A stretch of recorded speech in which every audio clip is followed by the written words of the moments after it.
হাই friends, কি খবৰ আপোনালোকৰ? মই আজি আপোনালোকৰ লগত শ্বেয়াৰ কৰিম ছাগলী মাংসৰ ৰেচিপি এটা। যদি আলহী আহে আৰু আপোনাৰ হাতত সময় অতিকে কম থাকে তেতিয়াহ'লে আপুনি কেনেকৈ ইনষ্টেণ্টলি আপুনি ছাগলী মাংসকণ বনাব পাৰে তেনেকুৱাকৈ মই এটা অতি সহজতে ভিডিঅ' এটা বনাই দেখুৱাম আপোনালোকক। গতিকে আপোনালোকে ভিডিঅ'টো শেষলৈকে চাই যাব। মই মাংস লৈছোঁ এয়া 700 গ্ৰাম। আপোনালোকৰ হিচাপত মাংসখিনি লৈ ল'ব। মাংস যিমানে নহওক কিয় সময়টো সমানে লাগিব, বেছি সময় নালাগে। গতিকে ৰেচিপিটো শেষলৈকে চাই যাব। আৰু যদি ৰেচিপিটো চাই আপোনালোকে ভাল পায় তেতিয়াহ'লে প্লিজ লাইক এটা কৰিব। আৰু মোৰ চেনেলত যদি আপোনালোক নতুন হয় তেতিয়াহ'লে প্লিজ মোৰ চেনেলটো ছাবস্ক্ৰাইব কৰিব। ওচৰত থকা বেল আইকনটো দবাব যাতে ভিডিঅ' আপলোড কৰিলে আপোনালোকে অতি সোনকালে গম পায়। চ' পলম নকৰি আজি ৰেচিপিটো চাবলৈ। প্ৰথমতে মই মেৰিনেশ্যনৰ কাৰণে এয়া দি লৈছোঁ নিমখ, এয়া দিছোঁ হালধি পাউডাৰ, জিৰা পাউডাৰ, ধনিয়া পাউডাৰ, এয়া আলুখিনি দুফাল দুফালকৈ কাটি লৈছোঁ। এয়া পিঁয়াজখিনি মই মিক্সিত পিছা নাই, মই পটাত পিচি লৈছোঁ। এয়া নহৰু, আদা, জলকীয়া একেলগে পেষ্ট বনাই লৈছোঁ। আৰু এয়া বিলাহীখিনি মই এইখিনি মিক্সিত মাৰি লৈছোঁ। গতিকে প্ৰচেছটোলৈ আগবঢ়োৱা হ'ব। প্ৰথমতে মই এয়া দি লৈছোঁ মিঠাতেল,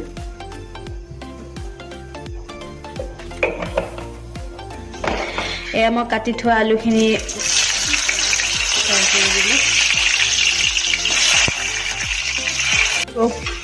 আলুখিনি ফ্ৰাই কৰা হৈ গ'ল। আলুখিনি ফ্ৰাই কৰা হৈ যিহেতু তাতে মই এতিয়া দি ফোৰণখিনি প্ৰথমতে দি দিলোঁ পিঁয়াজখিনি,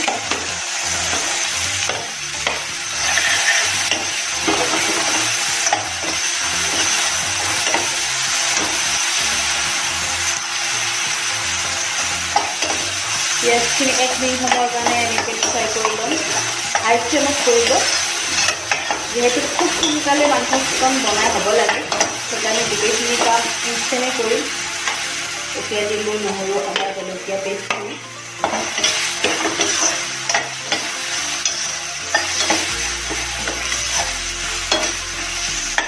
আৰু এইখিনি এতিয়া অকণমান সময়ৰ কাৰণে লগাই দিছোঁ। এয়া ঢাকনিখন গুচাই দিলোঁ আৰু এইখিনি এবাৰ লৰাই দিলোঁ।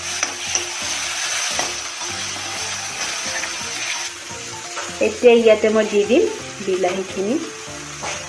বিলাহীখিনি এনেকৈ পেষ্ট বনাই লোৱাৰ কাৰণে সময়টো অকণমান কমকৈ লাগিব, পটককৈ মেল্ট হৈ যাব।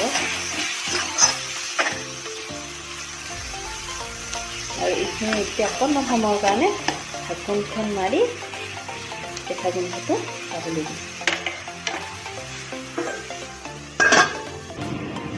5 মিনিট হৈ গ'ল আৰু এইখিনি এতিয়া অকণমান লৰাই দিছোঁ। আৰু যিহেতু কেঁচা গোন্ধটো গ'ল, এতিয়া ইয়াত মাংসখিনি দি দিম।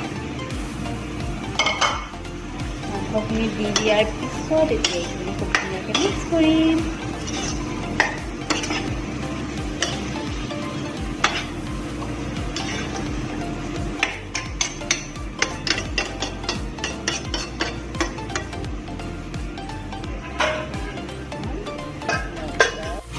এয়া চাওক, এবাৰ মাজত লৰাই দিওঁ, উঠালোঁ আৰু অকণমান সময়ৰ কাৰণে এবাৰ লৰাই দিওঁ।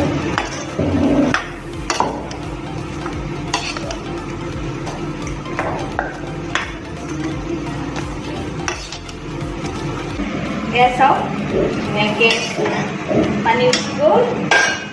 আৰু এইখিনি সময়তে মই এইখিনি কুকাৰ এখন কুকাৰলৈ ট্ৰান্সফাৰ কৰা কমাই ল'ব।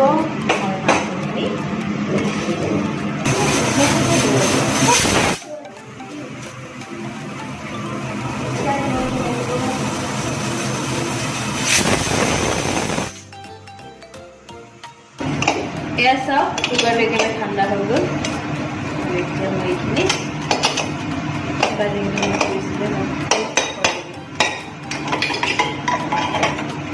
কিমান ধুনীয়াকৈ চৰ্বত দেখা দিয়া চাওক, খুব ধুনীয়া হৈ গ'ল। আৰু এতিয়া এইখিনি আকৌ কেৰাহীখনত দি দিম। আৰু অকণমান সময়ৰ কাৰণে এইখিনি হাই ফ্লেমত ফ্ৰাই হৈ থাকিব লাগে আৰু ইয়াতে মই এতিয়া গৰম পানী অকণমান হ'বলৈ দিছোঁ যিহেতু ছাগলী মাংসৰ অকণমান জোল খাম পানী দি দিলোঁ আৰু এইখিনি এতিয়া গৰম হ'ব দিছোঁ আৰু ইফালে চাওক সেইখিনি ধুনীয়াকৈ সিজি গ'ল চাওক আলুবোৰ সিজি গৈছে চবখিনি ধুনীয়াকৈ সিজি গৈছে চাওক এতিয়া অলপ অলপকৈ পানী দিম যিহেতু মাংসখিনি সিজিছে একেবাৰে কুকাৰত দিয়াৰ কাৰণে অকণমান এনেকৈ গৰম পানী দি সিজাই লৈছোঁ তাৰপিছত একেবাৰে একেলগে পানী দিম আৰু এইখিনি এতিয়া দিছোঁ যে পানীখিনি ঢাকনিখন মাৰি দিম এতিয়া ঢাকনিখন উঠাই দিলোঁ আৰু এবাৰ লৰাই দি পেলাই এতিয়া ইয়াতে কুকাৰত দিয়া পানীখিনি দি দিম চব পানীখিনি দি দিলোঁ পানীখিনি এবাৰ ভালকৈ উতল অহাৰ পিছত এইখিনি বন্ধ কৰি দিম এয়া আৰু অকণমান সময় উতলিব দিম মোৰ মাংসখিনি একেবাৰে ৰেডি হৈ গ'ল